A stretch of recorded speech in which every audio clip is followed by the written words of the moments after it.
పేనుబంక గురించి మాట్లాడుకున్నట్లయితే అండి, ఇది ఒక రకమైన రసం పీల్చే పురుగు. మనకు చాలా చిన్నగా మనకి నలుపు కలర్‌లో ఉండి, మనకు రైతు వాడుక భాషలో చూసినట్టయితే దీన్ని జీడ అని పిలుస్తుంటారు. ఈ చిన్న పేను లాంటి పురుగు మనకు పంట మొదటి నుంచి కూడా చివరి వరకు మనకు ఏ దశలో అయినా ఈ పురుగు అనేది సంక్రమించే అవకాశం ఉంది. దీంట్లో మొదటగా చూసుకోవాల్సిందైతే ఈ పురుగు మనకు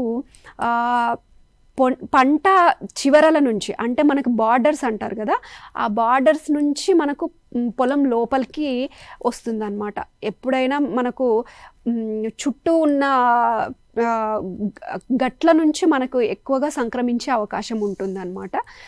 ఇది వచ్చినమ్మనే చాలా త్వరగా, మనకు ఒక వారం నుంచి 10 రోజుల లోపల దాని సంతతిని వృద్ధి చేసుకొని ఇబ్బడి ముబ్బడిగా చాలా ఎక్కువ మొత్తంలో దీని సంతతిని వృద్ధి చేసుకొని ఆకుల నుంచి, లేత ఆకుల నుంచి, పువ్వుల నుంచి, మొవ్వ నుంచి మనకు రసాన్ని పీలుస్తూ, ఆకు అడుగు భాగంలో ఉండి రసాన్ని పీలుస్తూ మనకు మొక్కని మనకి ఏమవుతుందంటే గిడసబారినట్టుగా, పెరుగుదల ఎప్పుడైతే మనకు ఈ పురుగు రసాన్ని పీలుస్తూ ఉండడం వల్ల దాంట్లో పోషకాలు అనేది మొక్కకి అందకపోవటం వల్ల ఆ మొక్క పెరుగుదల అనేది కుంటుపడుతుందండి.